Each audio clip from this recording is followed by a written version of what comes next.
Chita Mnyama bado jina maarufu unafahamika kama jina la Chita Mnyama. Okay, mimi ni msanii wa kizazi kipya, nafanya music ya aina yote. Lakini ukiachana na kufanya music ya aina yote, pia ni msanii wa bongo movie. Na kwenye bongo movie nafahamika kama Mpemba wa Bara.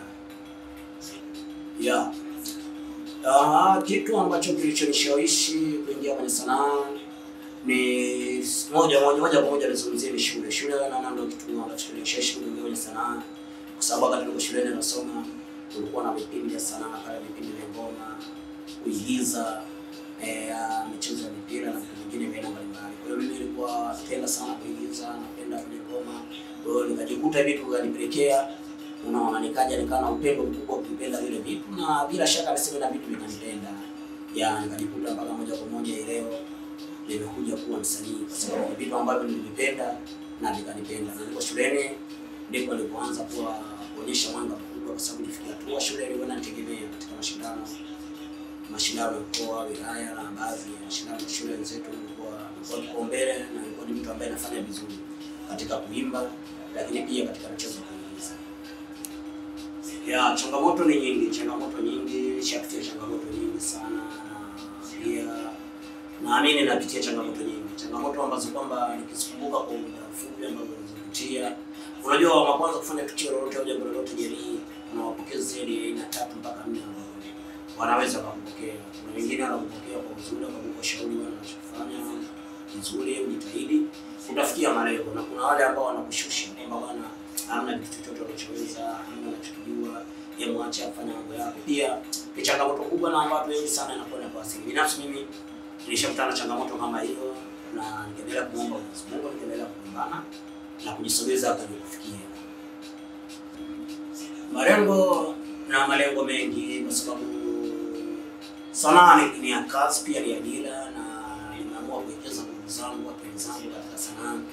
Kwa hiyo pia sikuwekeza tu nguvu katika sanaa, lakini pia nihitaji niwekeze vitendea kazi, uchumi na maisha yangu kiujumla katika sanaa. Na maana kwamba na malengo ya kwamba nipate jina kubwa, jina langu likubwa, lisikike ndani ya nchi na nje ya nchi, lakini vile vile nipate kipato kikubwa ambacho kwamba kiweza sasa na mimi kuwekeza, ni kama vile mwisho wa siku ile kwamba kuna undercover movie, tuseme labda vile niwe na studio ya kwangu, labda undercover music ambayo ipo nayo nafanya kazi kama hizo. Lakini pia niwe na maisha mazuri, niwasaidie familia yangu, niheshimishe nchi yetu na vitu vingi vya aina mbalimbali ambavyo vyenye mafanikio.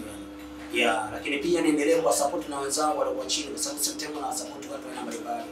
Na licha ya kuwa msanii mwenyewe pia nafahamika kama manager, kuna watu kwa nyuma yangu ambao wanahitaji nao wasonge mbele, wapungu vizuri na mambo yao yaende vizuri. Kwa hiyo kama mimi itakuwa kazi yangu naenda ovyo, mambo yangu hayatimii vizuri, basi hata kwa nyuma yangu nitashindwa namna gani ya kuwavuta mkono kwa kusogeza mbele. Support ambayo nahitaji, kifupi nahitaji sana support. Nahitaji support ya mashabiki wangu, ndugu zangu wa Tanzania wenzangu, lakini pia watu wa nchi za jirani pia nahitaji support zenu. Unajua, support kwa msanii sio kuomba pesa tu, lakini hata kufuatilia kwenye kazi zake. Ninaomba mfuatilie kazi zangu, mwingie YouTube mfuatilie kazi zangu, naandika Chita Mnyama, comment, like, share, subscribe. Kila kitu ambacho kinatakiwa kufanyika basi nyinyi muamini mmekifanya, unisogeza msanii wenu mbele zaidi. Hiyo ni moja support kubwa, na niseme na mapungufu hizo support, naomba mnisupport, kujitokeze muweze kunisupport kwa hiyo. Lakini pia wale manager wa show, unaona, naomba support zenu pia, mnisupport kwa maana sisogeza kazi, mnitafute, namba zangu za simu nitaziweka hapo au zitawekwa, zitafahamika. Lakini kitu kikubwa, support inahitajika sana.